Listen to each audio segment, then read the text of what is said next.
présentation des aînés. C'est nos présentations qu'on présente à toutes les 2 semaines. Cette fois-ci, c'est Julie Vaillancourt de la PAL qui va vous présenter les services de son organisme. Donc, toujours les mêmes règles. Donc, 20 minutes de présentation environ, une dizaine de minutes pour les périodes de questions. On vous demande de faire des questions dans la conversation, dans le chat, pour qu'on les puisse les poser à la fin à Julie pour qu'elle puisse répondre pour ne pas l'interrompre pendant sa présentation. Alors, Julie, je te laisse la parole. Bon, écoutez, bien. Bonjour, bien heureuse de pouvoir parler de notre organisme, l'Association pour aînés résidents à Laval. Alors, Julie Vaillancourt, directrice générale. Alors, on débute par l'historique. Donc, la PAL a 50 ans cette année, donc a été créée en octobre 1974. Ce qui est intéressant, c'est qu'on a gardé le même acronyme, mais en 1974, c'était Aide aux personnes âgées en résidence à Laval. Donc, ça a évolué. Au début, c'était des gens qui allaient vers les résidences pour aînés. En 85, on étend l'offre de services pour les aînés du quartier que l'on dessert. Et en 2002, c'est le changement de nom. Comme je vous dis, on a gardé le même acronyme, Association pour aînés résidents à Laval. Notre mission, c'est offrir aux personnes de 50 ans et plus un lieu d'intégration sociale, services et ressources nécessaires, briser l'isolement, conserver l'autonomie et favoriser le maintien à domicile. Alors, on peut changer à la prochaine. Alors, les objectifs. Attends, excuse-moi, Julie, est-ce que c'est normal qu'on ne te voit pas? Non, pourtant. Là, Là, est-ce que vous me voyez? Oui, là, on te voit Ah, maintenant. OK. Bon, je ne sais C'est pas bon, ce qui s'est merci. passé. Excuse-moi. Alors, il y a plusieurs objectifs, mais on en a parlé tantôt. On veut éviter l'isolement, puis avoir un lieu privilégié d'accueil et d'écoute. Le développement d'un réseau social et d'entraide. On favorise vraiment l'intégration, la participation de tous à nos activités et ateliers. On veut actualiser le potentiel de la personne et permettre le transfert des connaissances, et je vais vous en parler tout à l'heure avec l'implication de nos bénévoles. Oui, on veut développer une approche préventive, globale. On veut dans le fond, que les aînés aient une belle qualité de vie et évidemment maintenir l'autonomie de la personne. Et il y a le soutien aux personnes vulnérables et à risque de vivre de l'exclusion. Alors, la clientèle ciblée, personnes âgées, 50 ans et plus, autonomes ou en très, très légère perte d'autonomie. En date du 1er mars dernier, on avait 448 membres actifs. Et là, les belles photos, c'est certaines de nos activités. Alors, qu'est-ce qu'on fait? Dans le fond, il y a des ateliers et cours qui sont donnés par des professeurs et des bénévoles. Il y a des conférences et des ateliers divers dont l'objectif premier est l'éducation populaire. On fait partie du travail ITMAP, donc il y a de l'aide individuelle par notre travailleuse de milieu. On a des ateliers culinaires, cuisine collective. On a des dîners aussi communautaires. On donne des formations en informatique, mais de l'aide individuelle en informatique. Si les gens ne sont pas en mesure de venir, on part de prendre le transport en commun. On est capable d'aller les chercher par la navette accessibilité et on a l'accompagnement transport épicerie et on a un café entre nous là, pour que les gens puissent se rassembler. J'espère que je ne vais pas trop vite. Vous pourrez lever la main si c'est le cas. Le territoire que l'on dessert, c'est l'Est de Laval, donc Duvernay-Est, Saint-François et Saint-Vincent-de-Paul. Je dirais cependant, et ça, c'est la majorité de nos membres, mais on a des membres du reste de Laval et même de Montréal. Mais en grande partie, c'est l'Est de Laval. Alors, au cours des 3 dernières années, il y a eu une cure de rajeunissement à la PAL. Donc, en 2023, on a agrandi le café entre nous. Vous envoyez une photo. Et tout dernièrement, on a agrandi également notre cuisine parce que on ne pouvait pas avoir plus que 4 ou 5 personnes dans la cuisine. Maintenant, on peut en accueillir, je vous dirais, jusqu'à 15-20. Donc, on a vraiment amélioré l'offre de ce côté-là. Les différents partenariats, bien, on a les 2 maisons de la famille de Saint-François et de Saint-Vincent-de-Paul. On a le cercle des fermières de Saint-François. La formation qu'il y avait à 11h30 sur... attends, 11h30, c'est sur la PARL, APPA. D'accord, ça va? Est-ce qu'on m'entend? Oui? Moi, j'entends. OK, c'est beau. Dans le fond, on a un beau partenariat avec le Cercle des fermières Jeunesse en forme où ils sont en train de faire, mon Dieu, c'est excluant la personne qui parle, 35 gros toutous pour les résidents du le CHSLD juste à côté. On a beaucoup de stagiaires de différents endroits, de différentes écoles. Et puis, on a aussi Carrefour Jeunesse Emploi de Laval avec qui on fait plusieurs projets. Les mécanismes de référence, donc évidemment qu'on a une nouvelle travailleuse de milieu qui est en poste depuis janvier 2024, qui, elle, s'assure de référer les aînés vers les ressources de Laval. Il y a un bottin de ressources à jour qui est en constante évolution également. Nos partenaires qui nous connaissent bien, qui font beaucoup de références, évidemment, nos réseaux sociaux et l'équipe de travail. Et vous voyez la photo, notre nouvelle de travailleuse de milieu, Rita Locicero. Personnes ressources, on n'était pas sûr cette slide-là, je vous avoue, on a mis nous. Évidemment, c'est l'ensemble de l'équipe de travail, mais là, on a mis nos deux photos. Alors, il y a Anne-Sylvie Darulis, qui est notre directrice adjointe, et évidemment moi. Mais on aurait pu mettre vraiment en réfléchissant tous les membres de l'équipe. On est, moi incluant, on est 9 employés. Quelles sont les particularités de la PARL? Alors, on a des ateliers et des cours et plus de 50 de nos ateliers sont donnés par des bénévoles. Donc, ça a deux impacts, deux effets importants. Le premier, c'est que les bénévoles, c'est eux qui transmettent leur savoir, leur passion. Et leurs cours et leurs ateliers sont toujours pleins. Et également, parce que ce sont des bénévoles, ça nous permet d'offrir tous ces ateliers-là à un coût très, très abordable. On a environ 60 bénévoles et je vous dirais, sur les 60, on en a je dirais, 40-45 qui sont très actifs. Donc, ça, c'est un atout et c'est très, très important pour la pérennité de notre organisme et tout ce qui est de la vie démocratique et communautaire. Cette année, comme je le disais tout à l'heure, on va célébrer notre 50e anniversaire en octobre 2024. On a également, on a débuté en janvier une démarche de planification stratégique pour les 3 à 5 prochaines années, ça va être déterminé. Et on veut vraiment se positionner pour le futur. On voit comment l'évolution des besoins des aînés, puis on veut être proactif pour les prochaines années. Et ce qui nous distingue un peu, c'est notre programme d'accompagnement transport épicerie.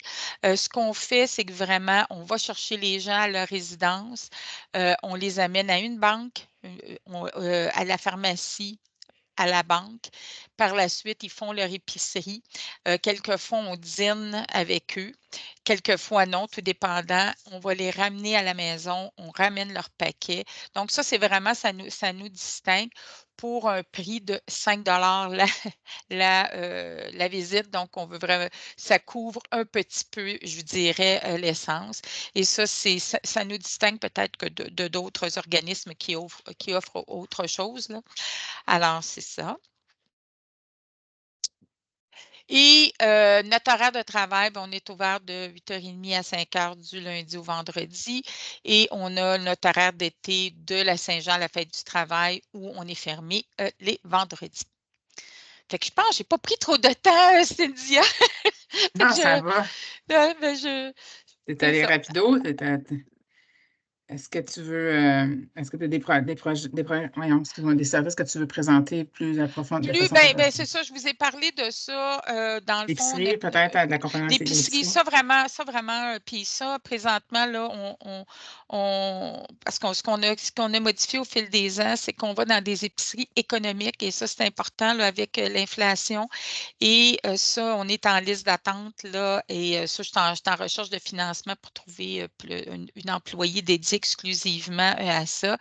Et on recherche aussi un plus grand véhicule parce que ça, c'est un très grand besoin, puis on ne fournit pas à la demande. pourquoi ce projet-là est important? C'est que, dans le fond, quelqu'un pourrait prendre un taxi. Si on oublie le coût du taxi, mais c'est que nous, on crée des liens par ce projet-là ou ce service-là. Et très souvent, par la suite, on peut référer à notre travailleuse de milieu si les gens ont des problèmes. Quelquefois, ils vont commencer à venir ici ou dans un autre organisme parce que c'est souvent des gens isolés. Donc, c'est un projet qui, oui, a l'aspect sécurité alimentaire qui est important, mais pouvoir bien s'alimenter. Mais vraiment, il y a tout l'aspect de briser l'isolement, de s'assurer de socialiser qui vraiment fait partie de ce projet-là. Qu'est-ce que je pourrais dire d'autre dans nos projets? Ben, là, c'est ça, vu qu'on a agrandi notre cuisine, on va pouvoir, on offrait 2 cuisines collectives. Là, on va pouvoir en offrir entre 3 et 4. Fait que ça, c'est quelque chose qu'on est fiers parce que ça aussi, il y avait une liste d'attente. On va commencer aussi une offre de plats congés, mais pour nos membres uniquement. On ne vendra pas ça à l'extérieur, mais c'est une demande des gens qui nous demandent souvent s'ils ne pourraient pas avoir des plats. Oui, évidemment, on les réfère à d'autres endroits, mais il y a une demande pour la nourriture maison que l'on fait ici. Un autre élément que l'on fait également, c'est qu'on a un comité d'équité, diversité, inclusion où on veut sensibiliser la population aînée sur les différents aspects de la diversité. On a eu un financement à MIFI l'année 2023-2024 et les ateliers ont été extrêmement courus et on veut continuer parce que on pense que si on veut faire, tu sais, les personnes aînées, souvent c'est de la part, et je ne veux vraiment pas généraliser ici, mais on se rend compte que plus on fait d'ateliers de sensibilisation, bien, les gens peuvent parler de leurs craintes et de comment bien faire un vivre ensemble. Et ça, on est étonnés, agréablement surpris de l'engouement pour ces ateliers-là. On a fait affaire avec une firme qui s'appelle Autrement d'ici et c'est clair que c'est quelque chose qu'on va débuter, qu'on va continuer pour le futur. Je dirais que c'est ça. Dans le fond, on va regarder après avec notre planification stratégique. Bien là, on va voir les autres projets. Là, on termine l'année avec les travaux et tout ça. C'était quand même une bonne année, mais c'est clair qu'avec la prochaine démarche de planification stratégique va nous amener plusieurs projets. On veut s'assurer d'être là pour les aînés vulnérables et donc, il y aura des projets pour l'année 2024-2025 à cet effet-là. Il y a des questions. Est-ce que vous offrez des visites d'amitié ou des visites amicales? C'est quelque chose qu'on va débuter. Là, dans le fond, on a débuté des appels d'amitié, mais c'est quelque chose qu'on veut regarder. C'est nos membres bénévoles qui nous ont demandé, qui aimeraient qu'on puisse faire ça. Mais clairement, il faut qu'on y ait un cadre. Je pense qu'il faut s'assurer de la sécurité des gens, évidemment, là, mais c'est quelque chose qu'on regarde pour la prochaine année.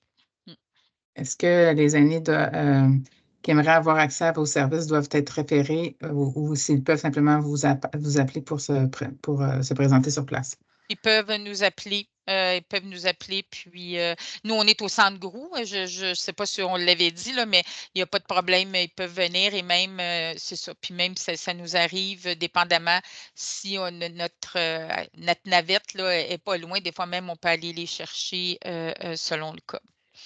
Est-ce que tu peux donner des exemples d'activités que vous faites? Vous avez de la cuisine collective pour hommes, je pense, je me trompe-tu? Non, on a ça a déjà été. Là, on a des cuisines collectives. On a dans les ateliers, on a tout ce qui est la mise en forme. Ça, on en a plusieurs, du yoga. On a débuté, puis ça, c'est très, très populaire, des ateliers de réflexologie, et même de pleine conscience aussi. Ça, c'est très populaire. On a des cours d'espagnol. On a des cours d'informatique où on prête gratuitement encore des tablettes. Et ça, on a vraiment un excellent professeur hyper patient. Fait que ça, c'est quelque chose aussi qui est très couru. Il y a aussi chez nous le bonhomme à lunettes. Ça, c'est moins juste pour nous, mais c'est quand même ça. Étonnamment, là, moi, ce lundi, je pense qu'il y a eu 10 personnes qui sont venues. Alors, c'est une façon aussi d'être un acteur de la communauté. Puis, il y a quand même plusieurs aînés qui viennent. On a une grosse chorale qui est maintenant rendue à 50 personnes. Ça, les gens adorent ça. Qu'est-ce qu'on a aussi? On a aussi des cours artistiques et 2 cours où les gens, ça c'est super intéressant, qui font des œuvres à partir de matières recyclées. Puis ça, c'est un grand succès, puis c'est vraiment super. Et ça aussi, c'est l'éducation populaire, hein, de commencer à dire, d'utiliser ce qui existe déjà.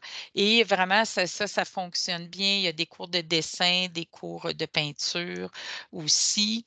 Il y a de la danse en ligne, il y a de la pétanque, il y a du shuffleboard. Il y a vraiment, c'est une offre très, très variée, mais on n'est pas un centre de loisirs. C'est vraiment le prétexte à briser l'isolement et c'est vraiment ça. Puis avec le café entre nous, on a aussi des cafés rencontres, mais les gens, des fois, peuvent venir un après-midi juste jouer avec une personne à des jeux de société. Puis on a une animatrice de milieu qui est toujours là.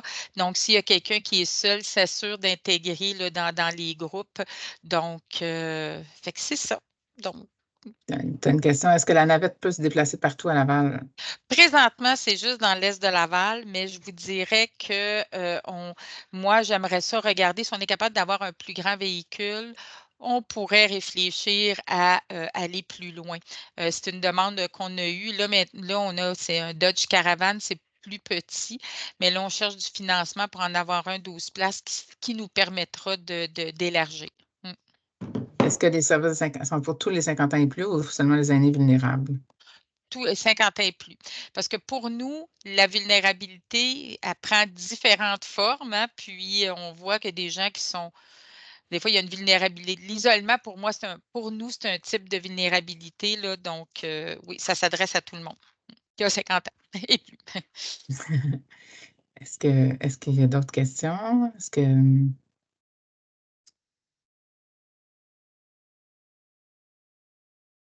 Bon, l'adresse, on nous demande de clarifier l'adresse, c'est 1049-01 Saint-Joseph. Oui, c'est ça, c'est ou centre communautaire Gourou, là, mais oui, c'est là. Puis un stationnement à l'arrière, donc il y a quand même de l'espace là, pour les gens. Puis tu parlais de légère perte d'autonomie, Oui. donc ça veut dire que les activités ne sont pas nécessairement adaptées pour des personnes qui auraient des Pas pour limitations physiques.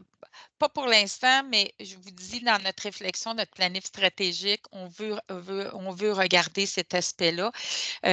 Quand on parle de très légère autonomie, perte d'autonomie, c'est pour les gens qui font de l'accompagnement de transport épicerie. Il faut que tu sois capable de rentrer puis sortir d'un véhicule. Si vraiment on n'est pas capable, bien là, nous, on n'est pas en mesure d'aider parce qu'on fait l'épicerie avec les gens, donc on se doit d'aider. Que les gens soient capables de rentrer et sortir du véhicule. Est-ce que la navette est payante? Est-ce que cette activité est payante? Oui, c'est la navette, c'est l'accessibilité. Donc, si on va chercher les gens, c'est 4 et pour l'accompagnement de transport épicerie, c'est 5 Et est-ce que dans le fond, il y a un membership, une carte de membre à payer? Oui, une carte Les, qui est acti- 15 annuelle. Oui. les activités, est-ce qu'elles sont toutes payantes ou bien si les activités sont.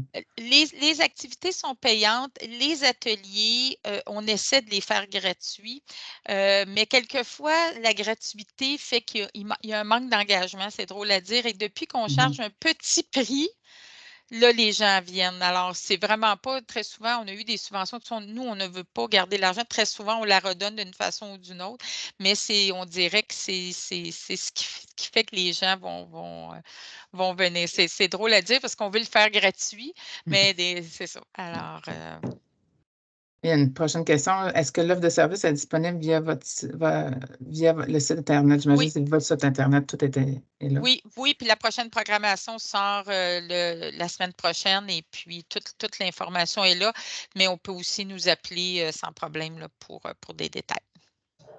Pour les inscriptions, c'est sur place pour les activités ou. Maintenant, on peut le faire en ligne avec notre système. Donc, ça peut faire et en ligne, sur place ou par téléphone. Il y a vraiment les trois façons. Super.